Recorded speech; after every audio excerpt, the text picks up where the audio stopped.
Acknowledge me.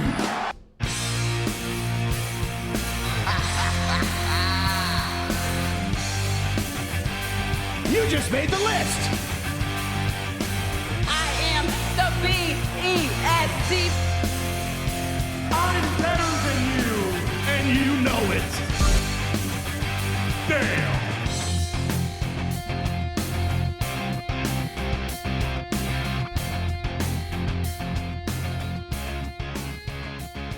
Welcome back to Down Under the Mat podcast. We have returned to Madison Square Garage around the pool table of relevancy. To my left, Mr. Daniel Danielson. To my right, Ready Reece. I am a Cody Crybaby named Booker Ted, and we are here to talk all things wrestling.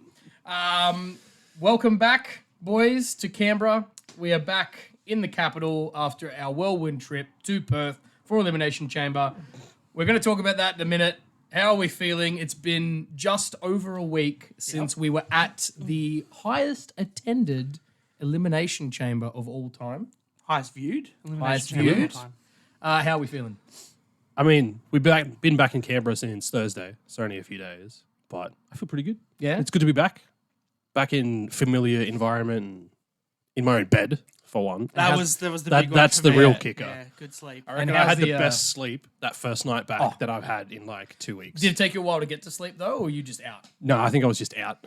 Because we went to the casino after the Undertaker show. So we were up okay. until like 2 a.m. And then Yeah, like we got up that'll at do it. 10 and then just left. So I was tired as shit. Because the first night back, I was up until 2 a.m. Nah, I just couldn't sleep. I think I've readjusted to that time zone difference I'm not looking already. forward to work on Monday. That's for No. sure. No. Does anyone ever? No, but I think even more still than worse now. normal. Yeah.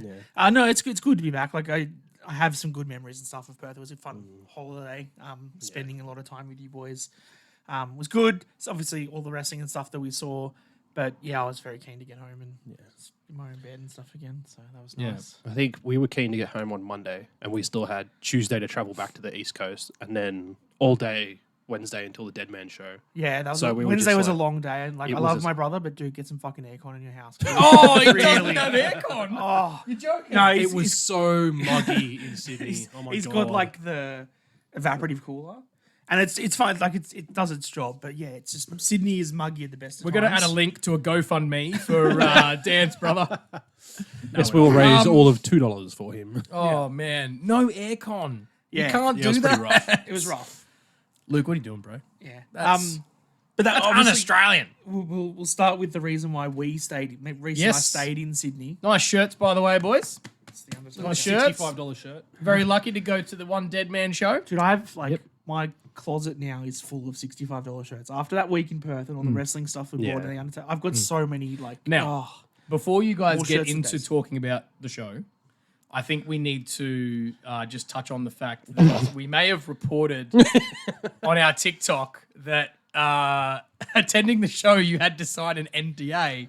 Turns out Joel and Ryan are just really good at ribbing us. Yeah, so thank you. We got Joel ribbed Jones. hard. yeah. We were sitting there, like, in the theater, like 10 minutes before he started. And he was like, I wonder if it was just a Perth thing. Like, because they were in a Because jail it was in or the something. He's in the jail. Yeah.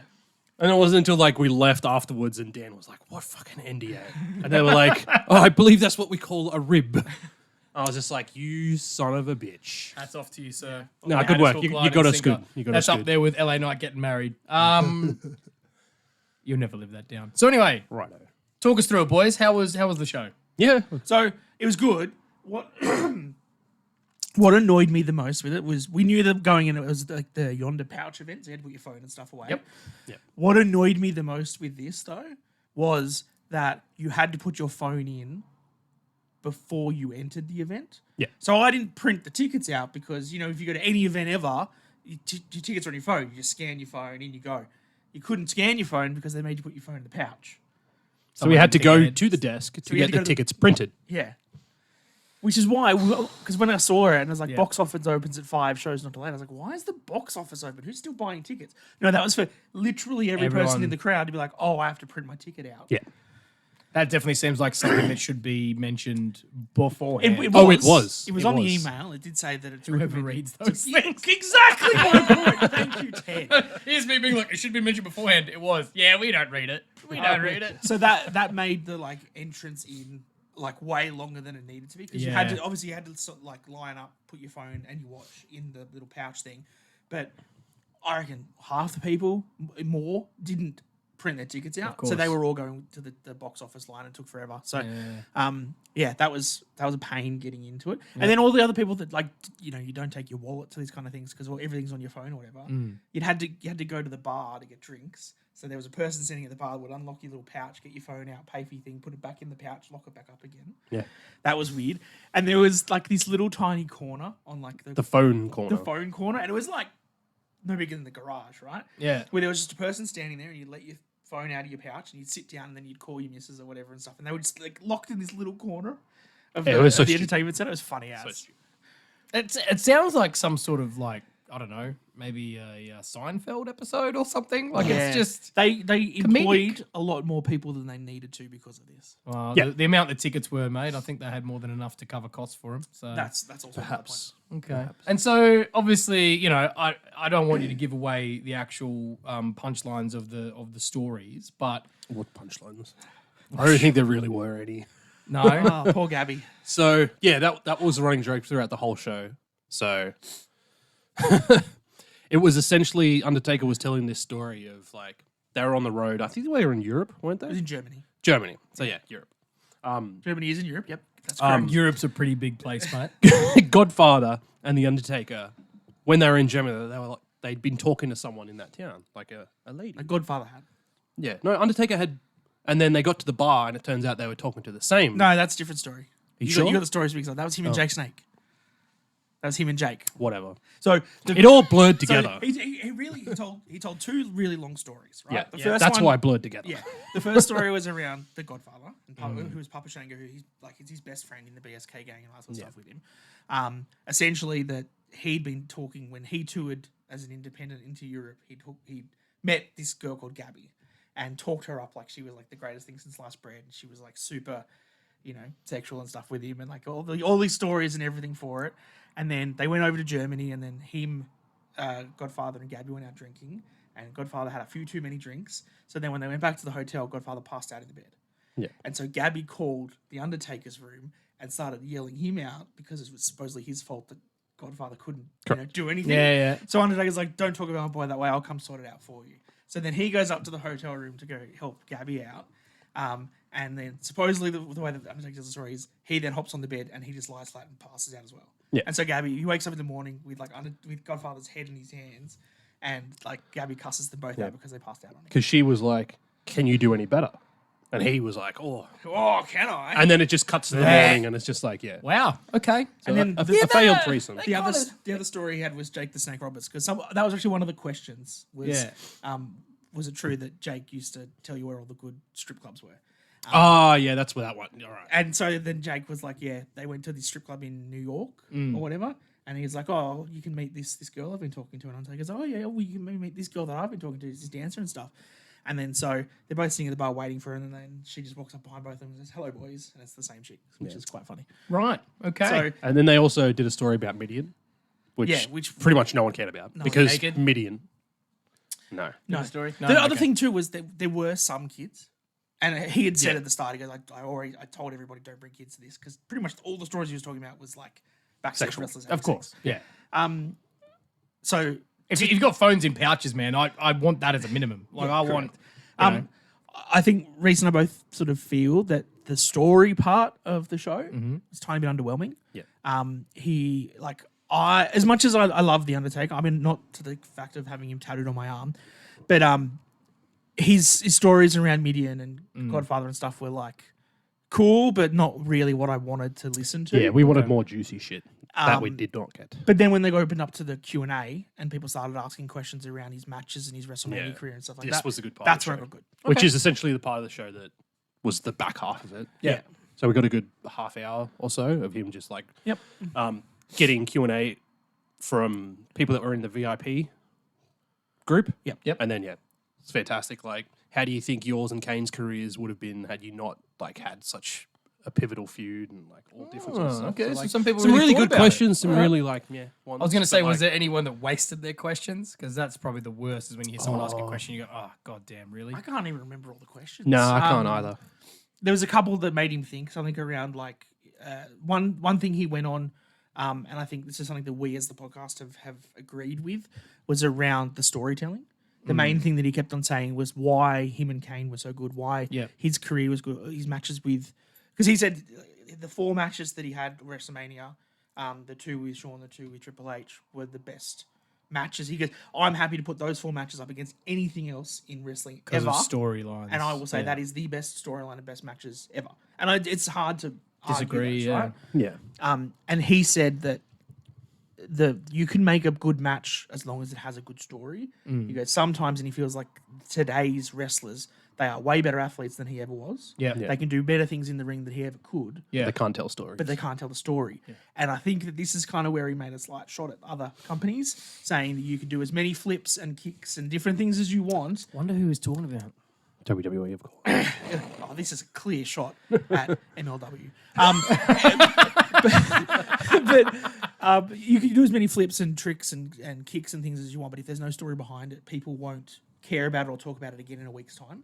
Yeah. They'll say how good it is right then, but then never come back to it. So you're saying that me and The Undertaker just think exactly on the same wavelength? I think Okay, you I'll are take The that. Undertaker is what I'm saying. I can't do it. If anyone watching, I Please tried don't to- ever try that again. No. Okay, so you said obviously the Q&A you preferred, the Yeah. storylines were there. Honestly, I think it should just be like 80% Q&A show, and then like 20 minutes at the start. I think he to need- talk about like- just random shit. Yeah, it was like his 23rd show. I Yeah. think. So he's had a long time to get it down.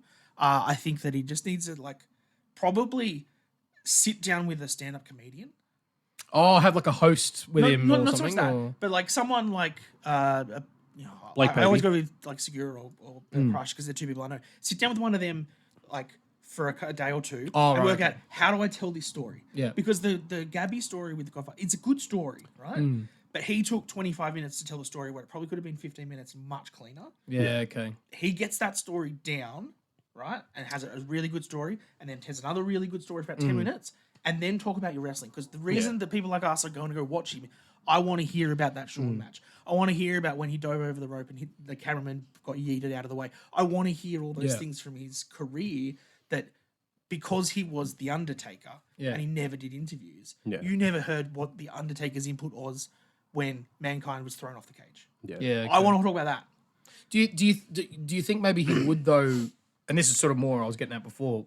Would he benefit from having like a host or something with him who doesn't have to say as much, doesn't have to say as much as him, but maybe gets him going in the right direction, asks the right questions at the right time. Like I don't know if you guys have watched a lot of the Inside the Ropes guys that interview. That like when they do that, like he'll ask questions here and there, but then lets them go off on like a 7-minute, 8-minute thing.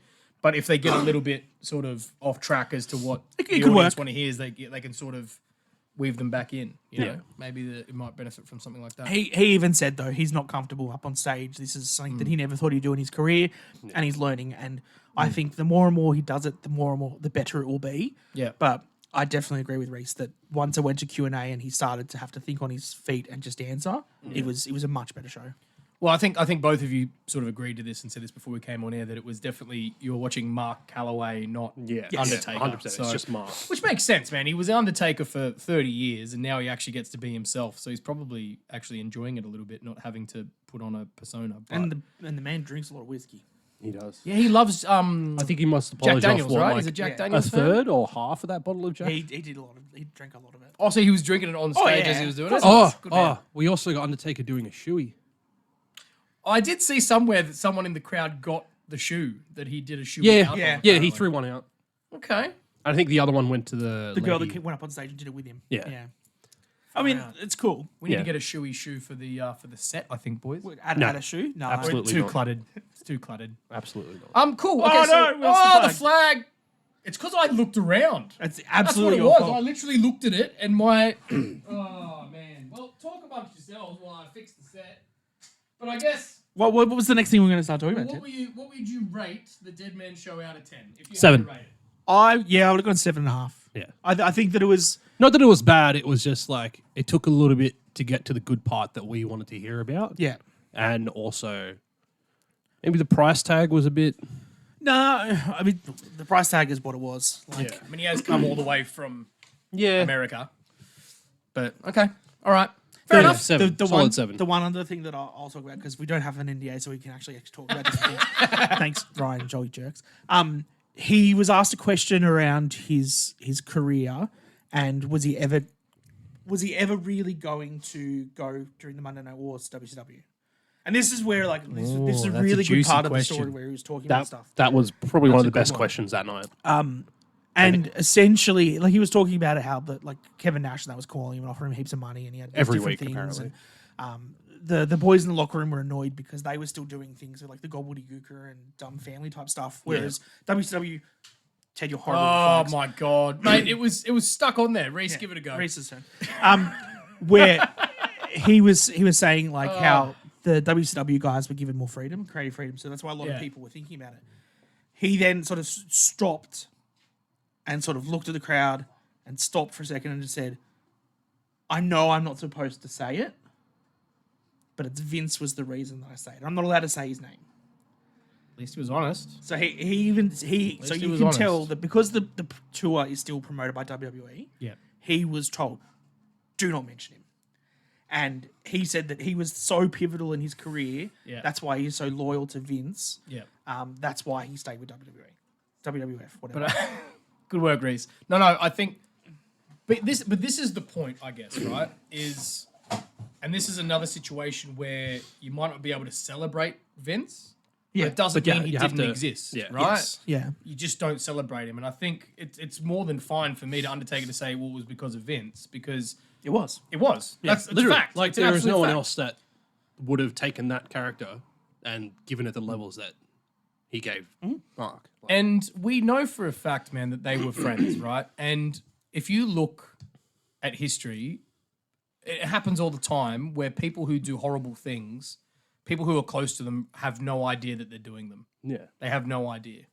And I won't even try and use examples because they're all for like serial killers. But You love those podcasts, don't you, Ted? oh, dude, I love me some true crime. No. I mean, look, at least he was honest, man. That's Yeah. you know, But that's he what didn't we're try and saying. sugarcoat it. Once Yeah. he went into the Q&A stuff and he was on his feet talking and telling that's when he was better. Yeah, When he was less that was the pre-planned, gold of that the was show. the best part of the show. And you got some sick shirts out of it. They look Yeah. really cool. I really like it.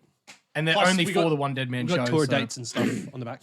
Sick. Tour dates. Very cool. Yeah. I'll stick with my Cody Crybaby. Yeah, it's Well, fun. that's a pretty nice shirt. I'd recommend if you haven't seen his One Dead Man show already, go to it.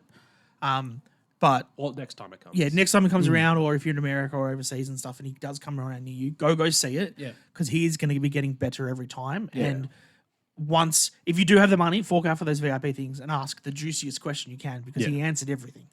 Let us know he what didn't you would hide. ask if you had the chance. What question would you have asked The Undertaker? And if you were there, what did you like about the show? Or were you someone that asked a question? Let us know.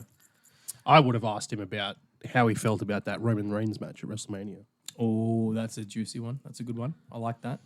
One that I actually really enjoyed was someone asked him if he was wrestling in today's current product, what would he change about his character?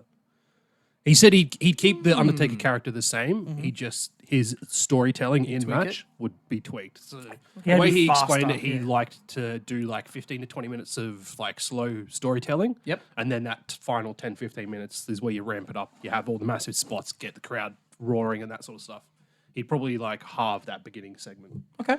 But like that's pretty much all he said he will change. Yep. And And I think it would still get Yeah, over I today. agree.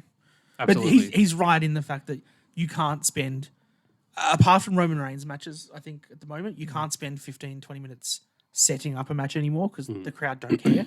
We'll get to that a bit later on at Oh, the end of will the we? end of the show. I think we're going to touch on that. But no, I'm so happy for you guys. You got to go to the Dead Man show and be able to bring it back to us. I think if he ever did come back again and I got the chance to go, I definitely would try and, Yeah, and for go sure. to one and check it out. Yeah. So getting into other news, that's the wrap up for the Dead Man show. So first of all, we had some interaction between Mercedes Moné and Julia Gulia. /Gulia. Calling it Gulia. Let's just call the it G. Julia Gulia. So, Dan, you were mentioning it's essentially the fact that Julia had what title was it? So it's the New Japan Strong Women's Championship, which they essentially created for Mercedes. Yep. But then Mercedes got injured and then couldn't defend it, so they relinquished it, and that's when Julia got it. Yep. Julia came out and pretty much said that I only really want to defend this title when Mercedes is ready to get it. And then Mercedes responded. That sounds like big business. You know where I'll be. So it looks like Julia might not be going to WWE. What do you think, Reece? I think we touched briefly on it before we came on the air.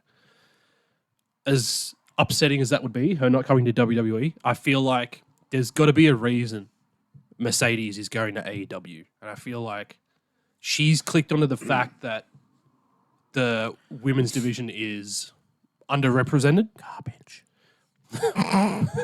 I was trying to pussyfoot around it a little bit. I believe it is garbage. Garbage. Yeah. We're going to go with Julia. So I feel like there may be some sort of agreement with her contract where Tony's going to be shining more light on that women's divisions. They're going to get more segments each week because I don't feel like Mercedes would go there to just deal with the one segment wonders that they've been having week in, week out. I think we mentioned it before about that Jen Pepperman, who was the daytime Emmy winning writer that was essentially writing the entire SmackDown women's division.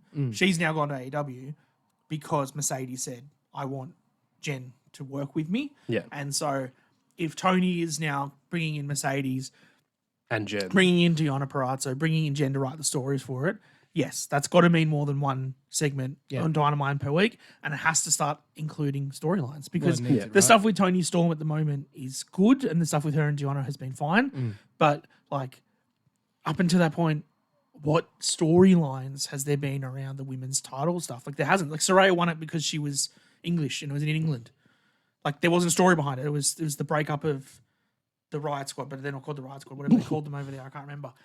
But like that's the point. There was no real good stories. So now I think bringing in Mercedes, bringing in Peppermint and stuff, they've got to start amping that division. And when you look at it compared to WWE, that had a women's chamber match that was the best match on a pay-per-view card, we would argue, with several storylines in that, plus the fact that their women's world title main evented the pay-per-view, he's got to pick up the game of what AEW does for women because WWE's shining them. They're going fantastic. I mean, touching on that point, I think as we're getting closer and closer, and it makes sense because it's WrestleMania, it's the biggest show in wrestling. Yeah. But I can definitely see, and I know, we still talk about AEW and watch a bit of it here and there, but I have to say, and I know it's probably biased because we've been in Perth and everything else, but I feel like AEW is really getting buried by everything that's going on with WWE in the media at the moment. So AEW really needs something.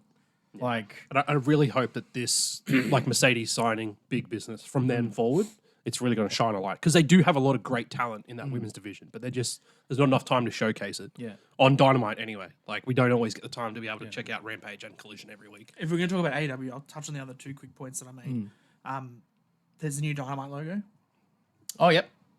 I'm indifferent. You say it's going to match colors depending on where it is. So the red one I think they released was because they're in Canada. Yeah. There'll be different ones when they're in the US and whatever and stuff. Yeah, okay. Why? Fair enough. Whatever, it's cool. Interesting. Tony also did come out and say that their pay-per-view model is going to change and they're going to go up to 9 pay-per-views per year. Plus 3 Ring of Honor Plus 3 shows Ring of as Honor well. pay-per-views. So essentially 1 pay-per-view per month. Yep. Okay. Fine. My issue. Is it? And my issue that I have with... Sorry, hang on. You're right. Talk about yourself. Look, okay, so I don't know what your issue is, but my issue is there's too much already. Yep. There is so much that you've got 3 goddamn shows already every week, and now you're going to add a pay-per-view on top of that every single month. As an AEW mark, WWE also has 3 shows per week. Possibly more if you include main event and bump, whatever. Yep. And they have a pay-per-view every month. So what's the difference? So the difference is AEW Booking is not at that stories. But Booking AEW and stories. That's it. AEW has more wrestlers. level. And they shouldn't. That's the problem. I think the point that I am kind of contested with on that, I'm happy for them to go to that model. Like, it's not going to be an AEW pay-per-view every month. There's 9 AEW ones, 3 Ring of Honor.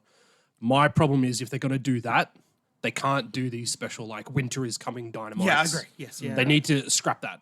Like, it's okay for NXT to do it in a way because they have pay-per-views, like, I think they've only got, like, 4 or 5 each year. Yeah. And then they'll have those special event ones where, like, Halloween Havoc is over 2 nights. on their regularly scheduled slot for NXT. Dynamite needs to do away with that. Just stick with Dynamite. No special shows or whatever that might go over 2 different weeks or whatever. Yeah. So my other Stick to issue, your weekly show. Do your pay-per-views. That's it. Elimination Chamber, 3.5 hours, 5 matches. Yeah. 1 on the pre-show, right? This coming Sunday, AEW Revolution, Sting's retirement last match ever. There's 10 matches on that card. It's at least going to go for 4.5, 5 hours. That's not too add much. more than that, They've dude. just added a more than 12-man tag match Yeah. because why Because not why? put more people on the match? It's gonna be like 6 hours, dude. I don't think The way like they're that's the going, thing as like- well. Like they just cram so much onto their pay-per-views. It just it's just overwhelming. nonsense filler. Like there's legit no storyline to it whatsoever. Correct. It's just let's throw people in a match, get them on the card, get them a payday. I feel like we're doing Mud Show again, but And it's the, fine. but the I'm happy reason with it. they're doing that, you already touched on it. They got too many wrestlers. Yeah, they do. And like, don't get me wrong. Like, yeah, we want wrestlers to be employed, but you can have too many. You can have way too many. That's what they've got. There's obvious people that probably need to be cut. Hardy boys. From the show. Like it just there's too many, man. There's too many. They need to cut it back. So one of the other things that sort of come out this week is that there's some dissension backstage in AEW because people are showing up on a Wednesday for Dynamite not knowing what they're doing. And sometimes people show up for Dynamite and they're not even booked for it, so then they leave. Yeah. And that seems to be a bit of an issue with the communication. The top storylines know what they're doing, but everyone else doesn't. You also, like, that was pretty clear if you saw what happened during the week when Tony Khan had booked that Meat Madness match. Did you guys hear about this? yeah. So the big meaty men slapping man meat match, which was Wardlow, Brian Cage, and Hobbs. Powerhouse Hobbs. So they were booked for it. Yep. But then he said, "Oh, due to injuries, we can't book this match, so we're going to make this Superstar Scramble instead." And the same 3 guys were in the match. And everyone's like, "That doesn't make any sense. Who's injured then?" What was injured was it was supposed to be Miro and Keith Lee was joining that meaty men slapping man meat match. But then Miro had come out and tweeted and said, "I'm injured. I've been injured since September. I got medically checked in January and I'm still injured. It's not my fault. Tony doesn't know that." Wow. So essentially what that had happened was that Tony was booking the match to put Miro in it before actually asking if Miro was fit. And then when Miro was like, "I can't do the match, bro," he had to cancel. That's really bad. I really Yeah. think what they need to do, if they're going to keep the structure of having 3 shows, they need to adopt a similar brand split type of thing. So you've got, maybe you look at, Well, remember they tried to do that with Collision, and then they fired the guy. but like you look at it like this: you got Dynamite, have a roster for Dynamite, you have a roster for Rampage, and then Collision can be a show where they collide. He's cooking. That's He's not a bad cooking. idea. He's That cooking. way He's you've got the cooking. brand split, but you've got an option if you want to have interaction between the two to build some cross Rampage is only roster. an hour though, isn't it? Or is it 2? I think Oh, it's only an- Rampage, hour and a half, I think. Yeah. Hour and a half. I think that should be their NXT. They pretty much don't have any promos on Rampage. It's like match after match Yeah. after match. Which yeah. is, yeah. But like you've got 3 shows there. There's some way that they could tweak that to have some different rosters and to showcase more talent rather than just throwing together 12-man matches for no reason. Yep. No, I agree. true. Other points on AEW while we're there. Still got more? Yeah. Well, I mean, I'm just going to mention this one, and then we're all going to look at the camera of how we feel. So anyone watching on YouTube, we're going to react without saying anything. We're just going to do our look. Okay. All right? I'm going to go solo, so I'm ready. Yep. You ready? Ric Flair. We're going to leave it at that. We don't want to talk much show. We're not allowed to talk about it. So we're I just going to leave just it at don't that. understand. Don't understand. Will Ospreay officially has debuted now for AEW. That's some good news. Let's talk about that. They desperately need him. He's now at the show. He's booked for his first match. At Revolution against Takeshita. Great place to do your first match as a debut at a pay-per-view. Yeah. That's awesome for Will Ospreay. I think- Overshadowed by 9 other matches. He will very quickly turn on the Don Callis family and become their like big baby face, I think. Good. They need it. I'd love to see it. I'd love to see Bruv. Oh, is he part of the... He's part of Don Callis Callis' family. Okay. Yeah, and that's why this match was set up, is essentially Don Callis saying, "We're the best faction in wrestling. 2 of my people will be better than anybody else." So I think that we'll get in there, win, and then become a babyface. Yeah. And I predict that he will beat Samoa Joe or somebody else for the title at All In London. I think he should, and then he should hold it for a decent amount of time. A couple of other points. So, and this one's a bit odd. I wouldn't say it's a bad thing or necessarily a good thing. I just wanted to point it out because it's a bit odd.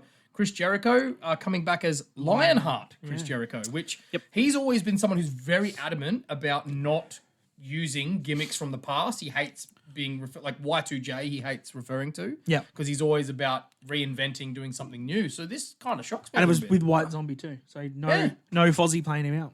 Very, very interesting. I kind of get it because like before Dynamite, he came out and said like, "This is the guy that I had my debut match against in Mexico." So I kind of get that as a bit of a throwback. Like we're having like one more match. He's in to do this a Superstar throwback. Scramble, and he's called Lionheart Chris Jericho. Oh, so it's not just the one time. No, As no, far no, as I'm it's- aware, Right. it's possibly be more. And that's why it just shocks me because he's always been so adamant. He's about definitely not at doing the it, caliber so. of Lionheart Chris Jericho. Well, it just says to me, maybe if he's at a point where he's starting to refer back. Is he coming back to WWE? Oh, no, is he getting close to the Calling end it a day. and calling it a day? That's Maybe why he it finally was- realizes that it's that time. And then my last bit about AEW. And maybe he this convinced the is- Hardy Boys to do it as well. Mate, the Hardys actually, like, how do I put this? They are retired. They just don't know it. My last point is actually to do with Sting's entrance, for where Dynamite. he, Yep. from the rafters, like throwback. old school Sting. So apparently they actually collaborated with Martha Hart, who, for those of you who might not know, that is Owen Hart. Collaborated's a strong word. Well, that's the word that was used. They asked her permission. Yeah. They. Is that all they did? Yeah. Why? Well, because- Like, What do you no, but like I know why, but Owen had nothing to do with that company. I don't understand. No, why. because they partnered with the Hart. What is it called? It's not the Hart Foundation. That's the tag the team. stable Yeah, from yeah, WWE. yeah. They're partnered with All right. Martha Hart and her Foundation, foundation whatever. that they Yeah, have to do with. I can't remember. I think it's like getting kids in education and stuff. And obviously with the Right, history of okay. Owen, I think because they're partnered, they just want to be like, hey, we're going to do this. Is that okay with you? So I get it. Yeah, I get it. I think it was a nice touch. Like, Yeah. You're right. just to make sure that it was that the family was okay with it with Sting. But it was cool to see him come down from the rafters. I'm glad they're giving Sting as much as they possibly can for this farewell tour before he retires. Yeah. There is a small part of me that feels like maybe this isn't his last match.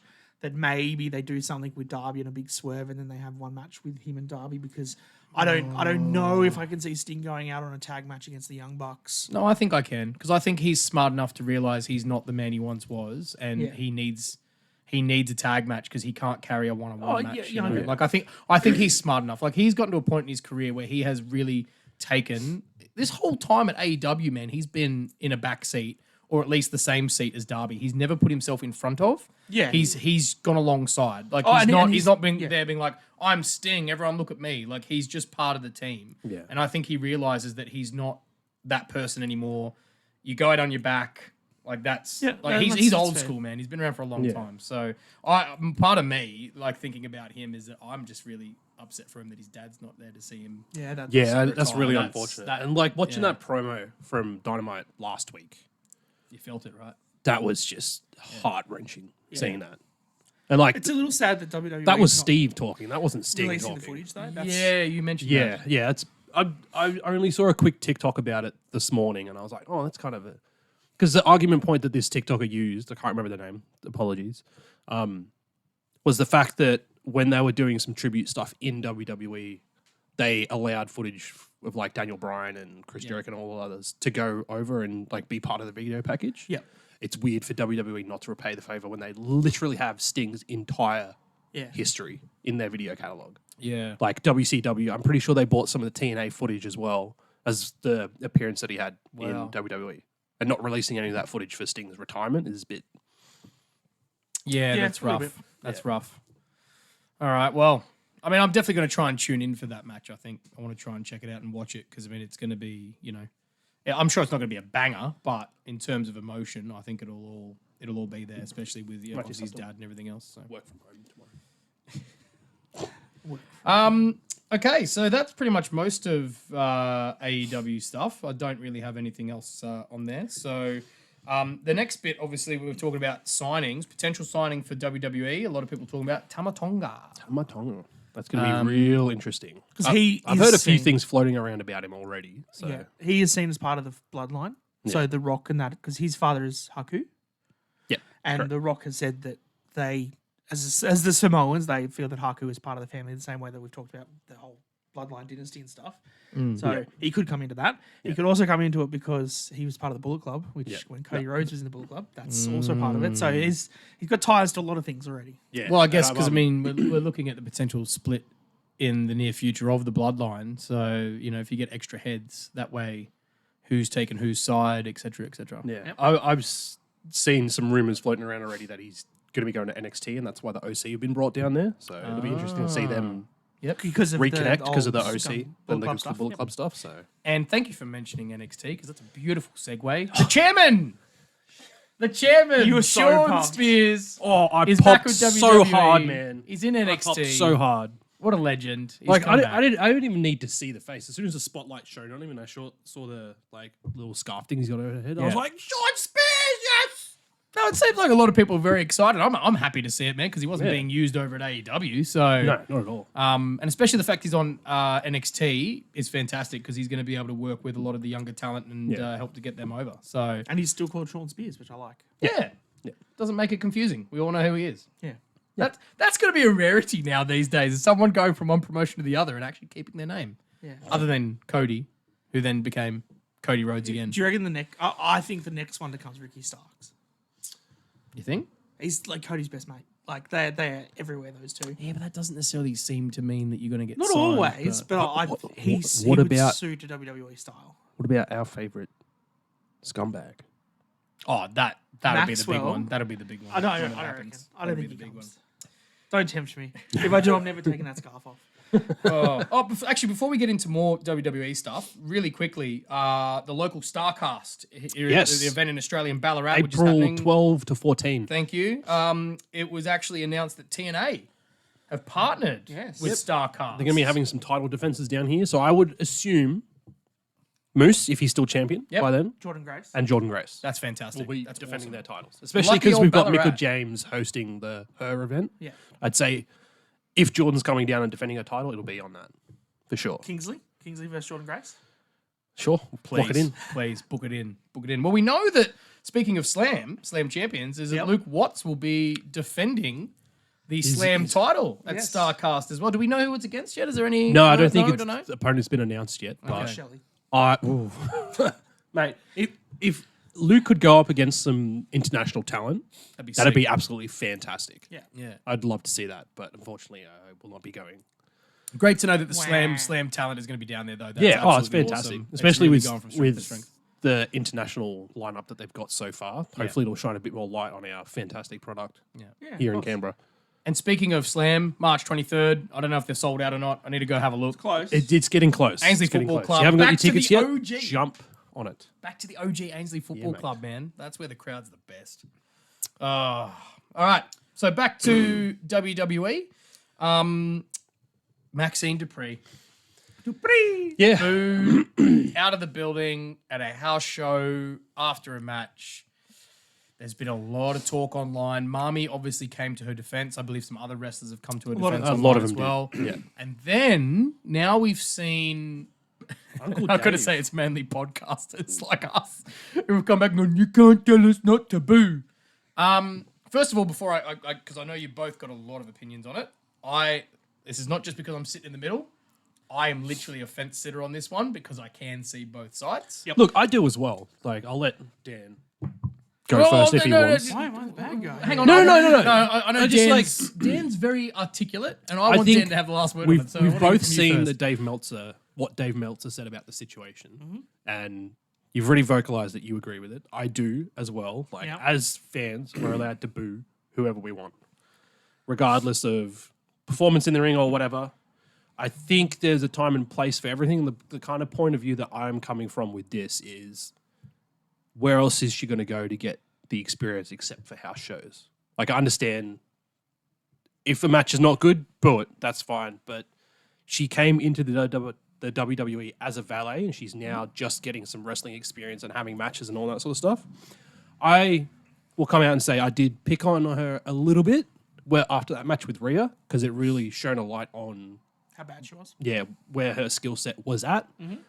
But house shows are going to be the perfect opportunity for her to grow that skill set. And when we think about it, so many former WWE talent and Hall of Famers came in as a valet, got that experience, and then skyrocketed.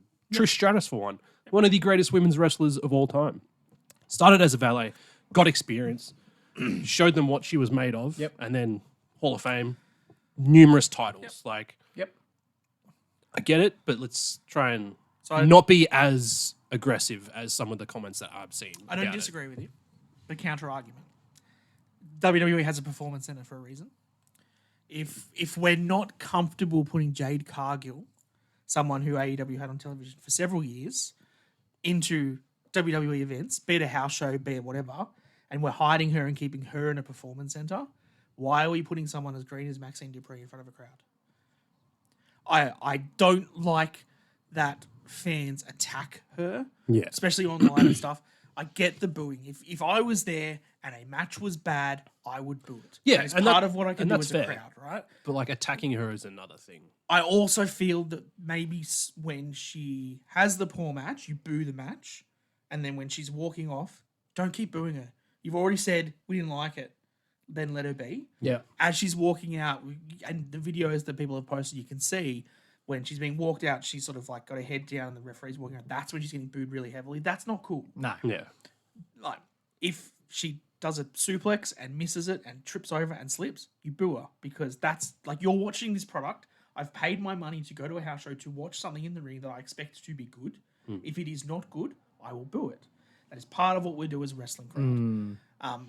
So that part I agree with. I don't think she should be attacked further on. And I also think that WWE probably can do a better job of protecting her, because if she's not good, and we all saw it on that Rhea match, we all knew that she's not ring quality, don't keep putting her in the ring.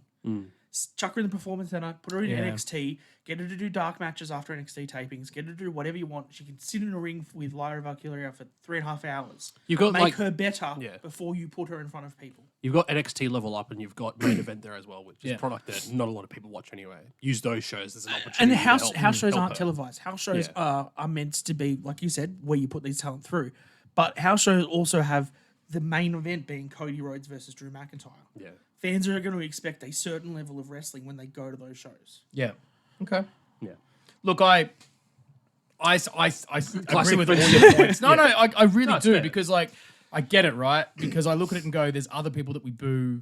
Are we just saying this because, you know, and I'm not trying to be sexist in my statements, but is it because, you know, we're getting upset because, you know, we're booing a female? Yeah. Like, you know, I'm thinking about, why do I feel the ways I feel? You know, if it was someone else that is just some bloke, I'd probably be like, oh, what an idiot. But because it's Maxine and we like what she's doing in terms of storyline with Alpha Academy, I think we're a bit more protective. And I think that's part of the thing that I think about as well. It's like, she's such a prominent part of Raw now with the storylines with the Alpha Academy and all that sort of stuff. Like, how do you take her away from that and develop her more? Yeah. Like, you just have her on both shows? You just, Like, just take her off matches take her off matches on televised TV like Raw and SmackDown and all that sort of stuff. Have her matches be down at NXT with up and coming talent like her. Yeah. So she's got similar sort of work standards. But I guess the other thing is as well is like she's the one getting booed, but she's not the one who books the matches. I think that's the thing to remember as well. She's getting put into these matches, and it's probably not her decision. Like she, you know, there's a part of me that's going, she's probably going out there knowing that she's green as goose shit, as they say in America, and she's probably crapping herself going, oh my God, like I'm going to screw this up. So, you know, there's that part of it as well, that performing in front of people, especially in that kind of scenario where you don't necessarily have a choice. Like, And we also don't really know the context for why she was being booed. Like, we I didn't don't watch think the I've seen match. any clips of the match Like, itself. she could have been fine. She could have not missed any spots. It could have just been a really poorly booked match, and then just she booed ended her. up losing to Shayna Baszler or whoever she was versing in a really bad match, and it got booed. Yeah.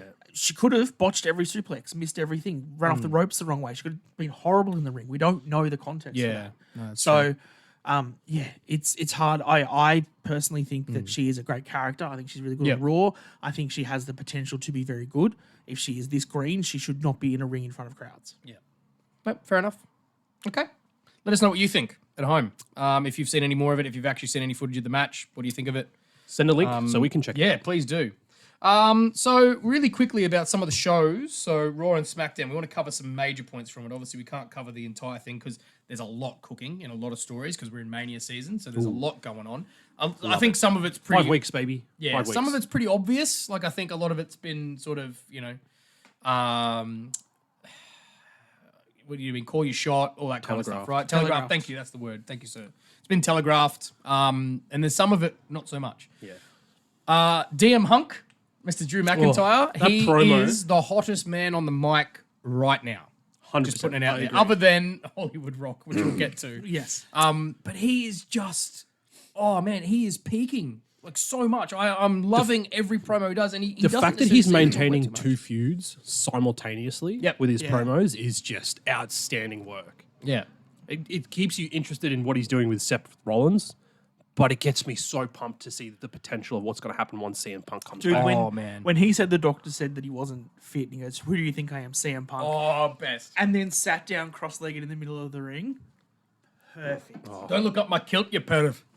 Just Oh, dude, it's going to be so good once Punk gets back. But then what I love about this, and I mentioned this before we came on, he's helping to make me like Seth again with this feud. Agreed. Because it's bringing out the side of Seth that we love seeing. yeah, the walking emoji side of Seth.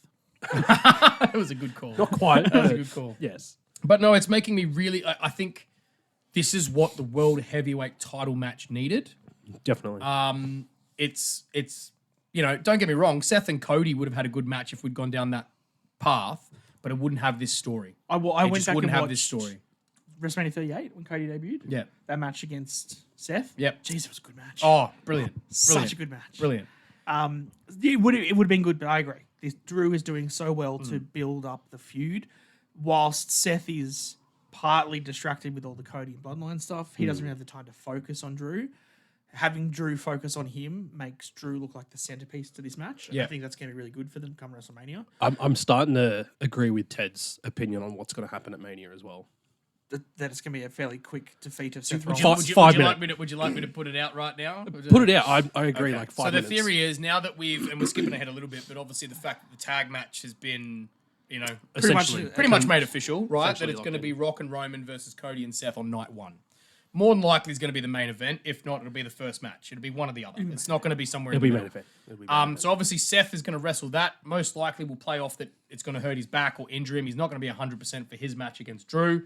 Drew is going to be absolutely dominant. We've seen that where he doesn't care how he wins. He dominated Brock Lesnar. Yep. And I still think, I know you said 5. I seriously think he's going to beat Seth in under 2 minutes. I can't say really that. feel like it's going to Look, be an absolute squash, and Seth's I get gonna the be written squash off for a bit aspect. with an injury. If you do it in less than 2 minutes, it devalues the title.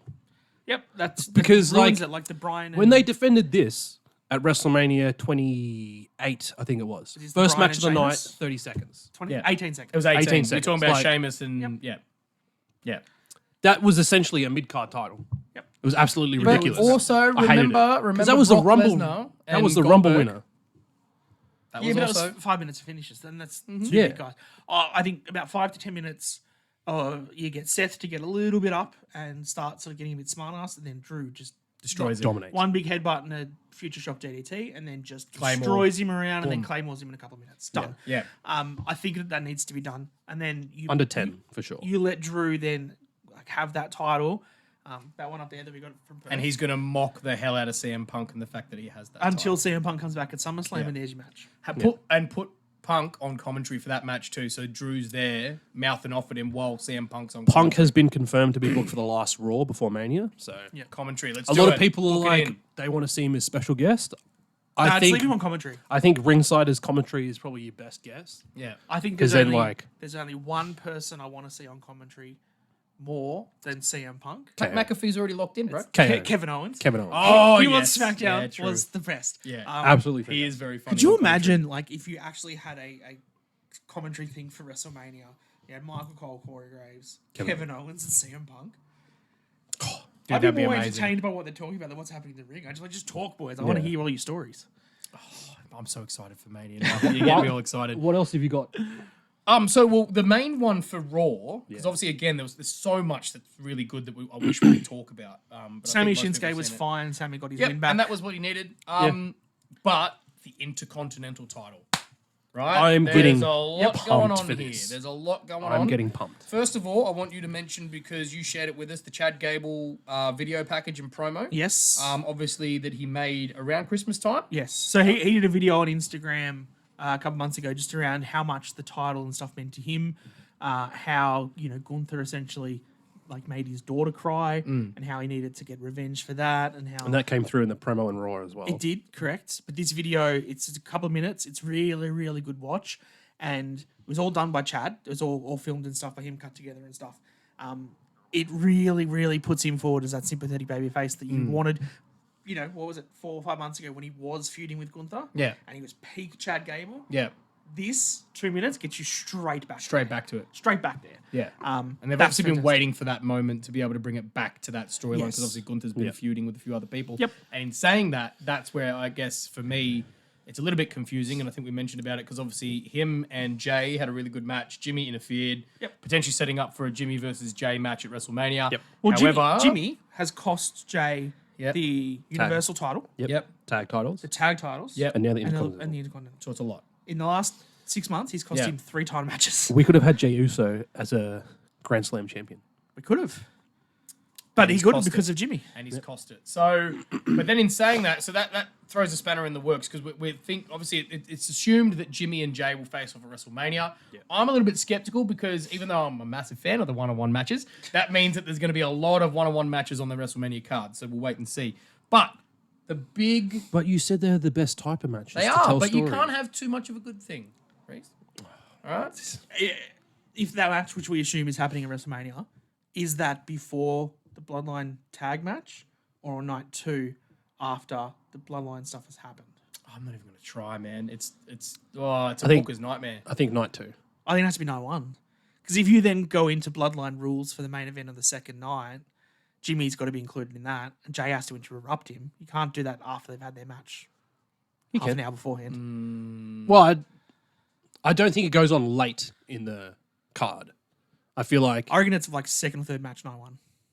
Yeah, I'd go with second on night 2. That would be my pick. Do you think... Because that way at the they've end still of got a the- couple of hours to recover before that major maybe, bloodline. yeah, You've got me thinking about it now, because obviously this is one of the things when we get to the promo about the Bloodline on SmackDown, because Jimmy's still going with that whole Just so you're aware, shaking hands. we're, Yeah, I know we're, it's getting we're close. 50 minutes in, It's which all right, we're is getting there. about half as We're long as nearly at Rock's the end. promo. We're nearly at the end, right? He goes to shake hands. Is Jay going to offer his hand to shake to Jimmy? And then super kick him. Or maybe just shake his hand and then walk out. And then when we get to the Right. final match... Back in I'm the just Bloodline. cooking. I'm just Back cooking. back to the Intercontinental title. All right, so picture. Intercontinental title. So Imperium were interrupted by Judgment Day. Right? Yes. So Judgment Day is saying, mate, we're going to go for all the titles. It's not just Yeah. the world titles. It's not just the tag Who's going titles. to do it? Dirty Dom stepping up to the plate. Which is interesting. Mummy's not happy. No, Mummy This wasn't is happy at Mummy. all. Signed mummy poster. And you ladies can't and blame gentlemen. her. Always on top, down under. And she is actually at the top. That's awesome. Did we think of that, or was that just... Of course. Perfect Of course. placement. Yeah. Perfect. So We yeah, always so think about Dirty Mummy. Dom. Dirty Dom's going to be wrestling Gunther. Nope, not just Dirty Dom. Oh, he's going to The, have... the way that they're he's gonna teeing have things Judgment up, Day behind him, right? I've looked at everything that happened on Raw. It looks like it's going to be a multi-man match No, from what I'm really? seeing. I'm sure. If you're not picking up on that, Astounded. have a closer look. We got the tease from Dom. We got a little confrontation between Gunther and Sammy after was it after his win against Shinsuke? Yep.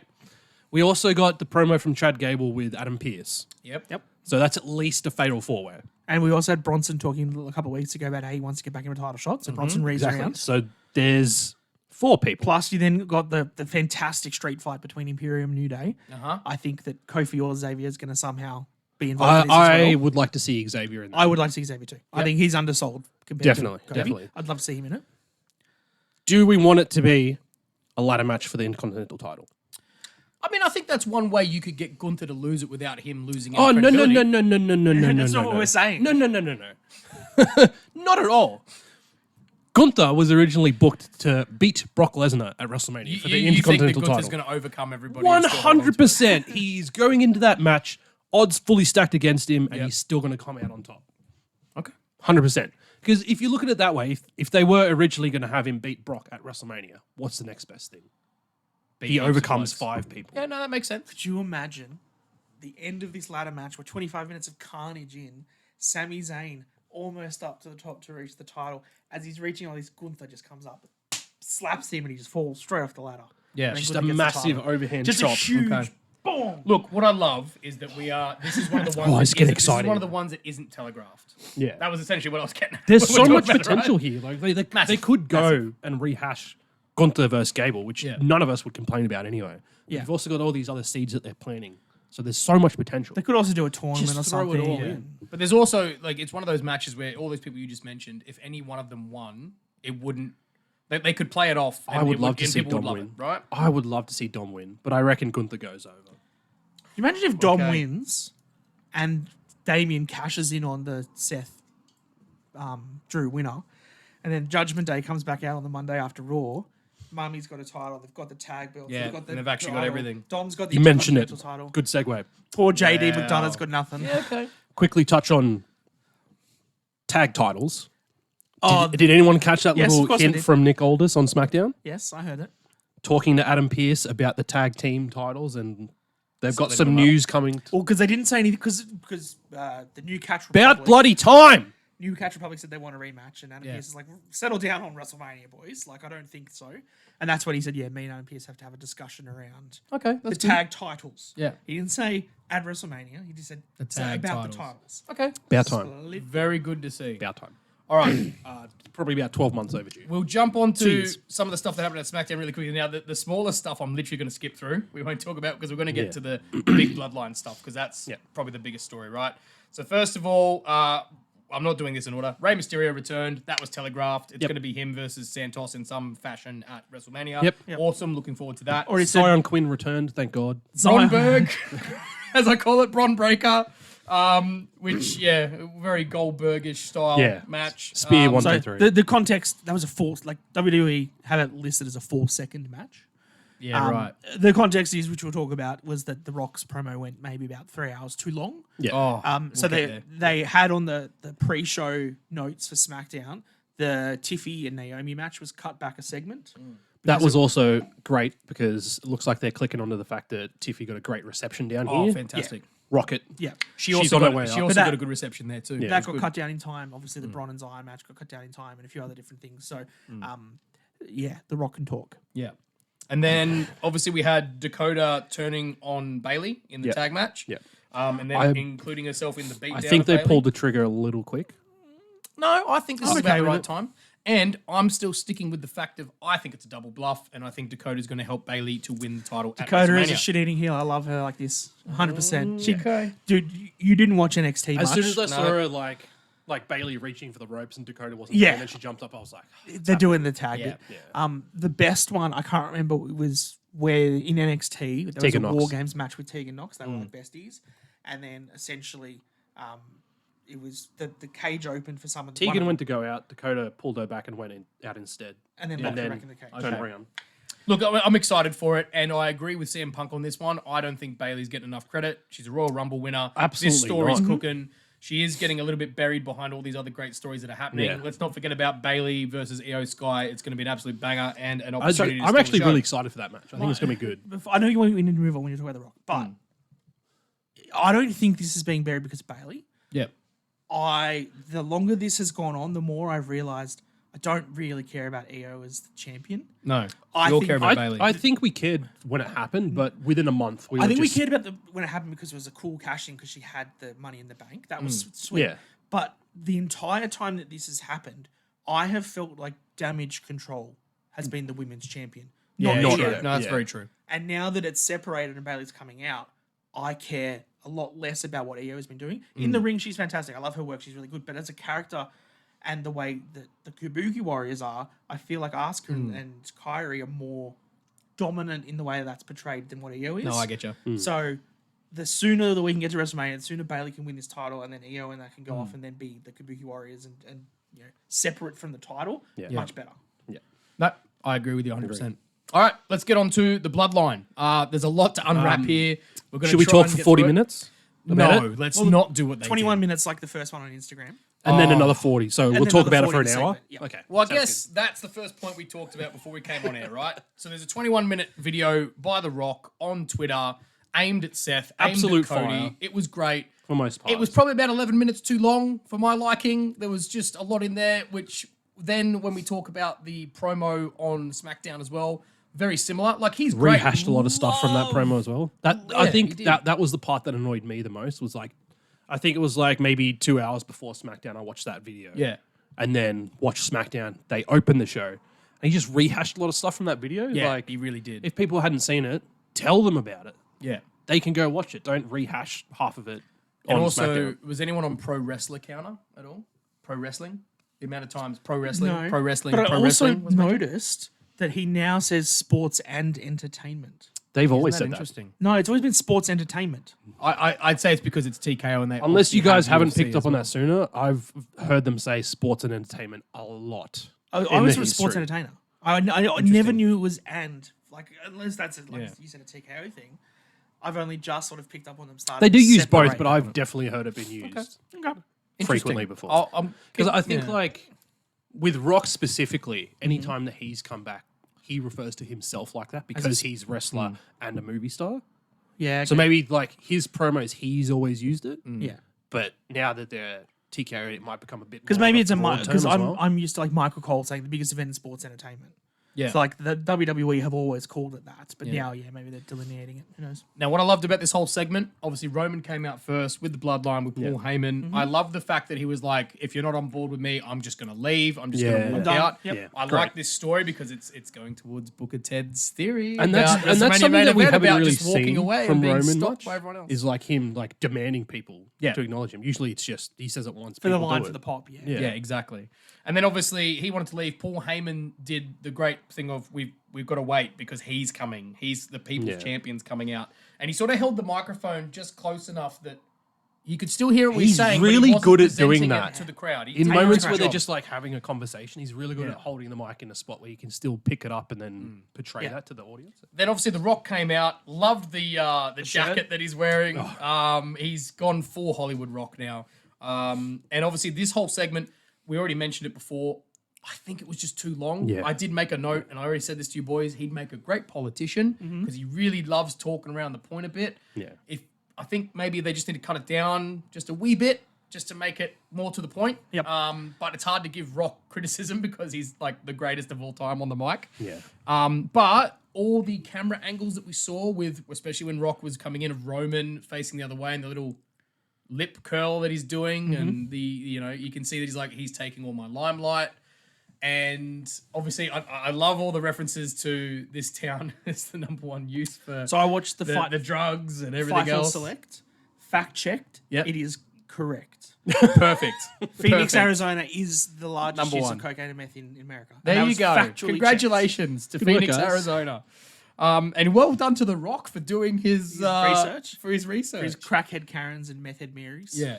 But obviously then Rock obviously locked in the fact that the tag match is going to happen at Well, that's his WrestleMania. counter offer. Counter offer. Well, counter offer, yeah. Let's be honest, it's telegraphing, right? It's pretty much going to happen. And obviously the fact that if Cody and his clown emoji friend Seth can beat them, that the Bloodline will not be involved in the title match Which I between don't Cody believe and for Roman, a which none of us second. believe. No. I like we talked about it briefly off air. The more I think about it, the more I think Bloodline needs to go over in that match. Yep. Because why does Seth care about giving Cody a one-on-one match with no interference? Well, because he wants Cody to beat Roman to finish the Yeah, story. I know, but like, he wants it to get rid seems of the Bloodline. counterproductive. No, it doesn't. Because That like doesn't make- that he makes wanted sense to me. Cody to fight him for the No, title. and then he said, this is the best chance for anybody to beat Roman. You have to do it. Yeah.